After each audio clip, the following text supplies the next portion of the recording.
Praise the lord.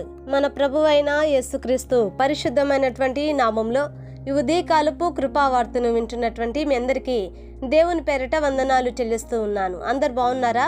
మరి ఇప్పుట ప్రభు మనకిచ్చినటువంటి వాక్యాన్ని మనము పరిశుద్ధ గ్రంథంలో చదువుకుందాం. కీర్తనల గ్రంథము 23వ అధ్యాయము 6వ వాక్యాన్ని మనం చదువుకుందాం. కీర్తనల గ్రంథము 23వ కీర్తన 6వ వాక్యాన్ని మనం చదువుకుందాం. నేను బ్రతుకు దినములన్నీయు కృపాక్షేమములే నా వెంట వచ్చును, చిరకాలము యెహోవా మందిరములో నేను నివాసము చేసేదను. హల్లెలూయా. నా దేవుని బిడ్డలారా గమనించండి, ఇక్కడ ఈ యొక్క వాక్యాన్ని మనం గమనిస్తున్నప్పుడు ఈ కీర్తన దావీదు మహారాజు రాసినట్లుగా మనం చూస్తూ ఉన్నాం.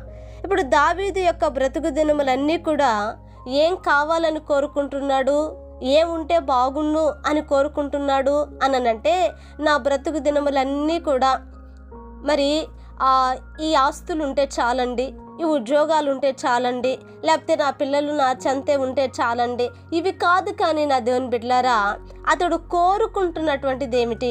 తన బ్రతుకు దినములన్నీ ఇవి ఉంటే నాకు కావాలి, ఇవే నాకు కావాలి, వీటితోనే నేను సంతృప్తి పడతాను అని తన బ్రతుకు దినాలు ఏ ఉంటే బాగుండు అని కోరుకున్నాడు అని అంటే, చూడండి అక్కడ కృపా క్షేమము, హల్లెలూయా, కృపాక్షేమములు నా వెంట వచ్చును అంటే తన బ్రతుకు దినములన్నీ కూడా ఏం కావాలని కోరుకుంటున్నాడట?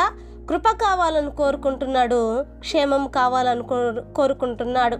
నా దేవుని బిడ్డలారా, ఈ రోజున ఈ యొక్క వాక్యాన్ని మనము ఆలోచించినప్పుడు మన బ్రతుకు దినాలంతటి కూడా మన వెంట ఏమి ఉండాలని కోరుకుంటున్నాం? నా పిల్లలు నా దగ్గరే ఉండాలని కోరుకుంటున్న వాళ్ళు ఉన్నారు.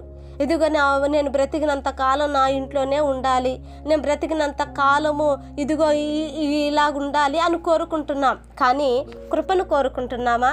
ప్రభువా, ఈ కృప ఎన్నడూ నన్ను విడిచి పోకూడదు, ఈ కృప నా జీవిత కాలం ఉండాలి, ఈ కృప నేను పొందుకున్నటువంటి నీ కృప నైనా నా యొక్క జీవితకాలం, నా బ్రతుకు దినములన్నీ కూడా నీ కృపతోనే నేను నింపబడాలి, నీ కృపకు నేను దూరం అవ్వకూడదు, నీ కృపను నేను పోగొట్టుకోకూడదు, నీ కృప నన్ను విడిచిపెట్టకూడదని మన యొక్క బ్రతుకు దినాలన్నీ కూడా కృపలోనే మనం బ్రతకాలని కోరుకుంటున్నామా?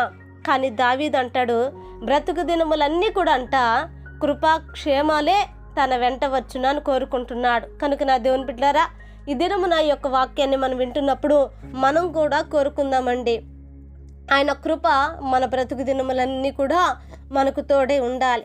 ఆ కృప ఎక్కడైతే ఉంటుందో అక్కడ క్షేమము కూడా ఉంటుంది. కృప లేకపోతే మనకు క్షేమం ఉండదండి. కనుక ఆయన కృపలో మనం ఉన్నప్పుడు కృప మనకు క్షేమాన్ని కలుగజేస్తుంది. కనుక ఆ కృపాక్షేమాలు మన వెంట వచ్చేలాగున ఒక చిన్న ప్రార్థన చేద్దాం.